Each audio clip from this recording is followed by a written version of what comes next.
Yo dudettes! Welcome to Tuscan bean stew. Quick, simple, easy recipe starring the delicious Liella. I like that. That's very good. Yeah, I like it. You're now a noun. I love it. Yeah.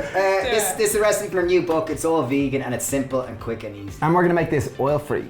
So here we go. So first thing with oil-free cooking is get the pan super hot. If you want to get some browning of veg, vital ingredient is a hot pan. And best to have it non-stick if you have one at home. So we've got one red onion. One red onion. So the red onion adds a bit of sweetness to it, which is nice. A couple of cloves of garlic. We're just going to start frying that up.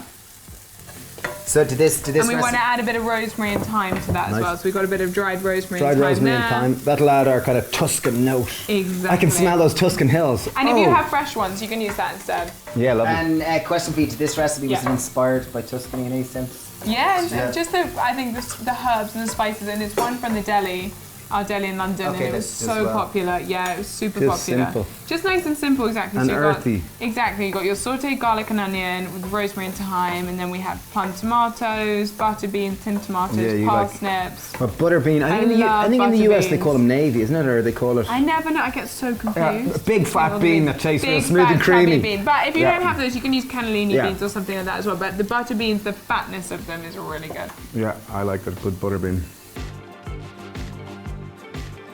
Okay, as soon as your onions and garlic start to brown, it's time to add your parsnip. We've simply chopped into little cubes. Yep.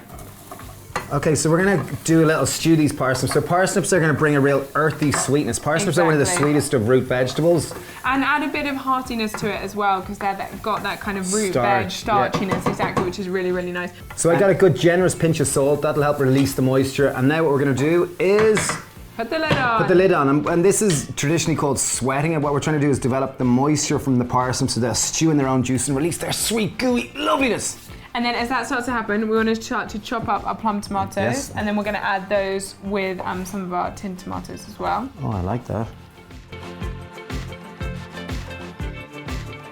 Do we add the tomatoes? Yeah, I think that's... The browning's lovely. And okay, then so this in gets goes a nice bit of colour as well into the pan. And you see the way the parsnips have developed a little bit of char, a little bit more notes of flavour. That browning is an indicator of flavour development. Okay, we're ready with the tomatoes? Exactly, and we add a bit of tomato puree as well. Okay, so we got a tablespoon of tomato puree or tomato concentrate, is that what they call it in the States? Yeah, I think so. Yeah. So 2 tins of tomato. So we're just going to lob everything in now. Lob it, I think is the technical term, isn't it? Chuck it in. Lash it in the pan. And so you can see, I mean, it's like a perfect weeknight supper. Do that, then you'll put the lid on and let it simmer for like 15, 20 minutes until it's all good to go. Yeah, nice bit of pepper. I think I'll go with a little more salt. Yeah. So really stir it right the way through first, and then you can literally turn the heat down to medium and leave it stew away with the lid on. Exactly, and it will thicken up and all that flavour will come out. I'm going to get a little bit of basil, and I'm going to include the stalk in the basil. That's often something people forget, but just chop the stalk finely. Again, it'll just add another contrast of flavour and just a little bit of... greenery as well, which is quite nice. In goes our basil and basil stalk. We're keeping more basil to obviously garnish. Put it on the top. If you don't like basil, you could use flat parsley, fresh oregano, any of those. More rosemary, thyme. Yeah. Honestly, it's one of those things you can have this as the base, and you could have carrots, we said you could have potatoes, like you can kind of just make it work for you, whatever you've got in the house. So it's a nice food waste one as well.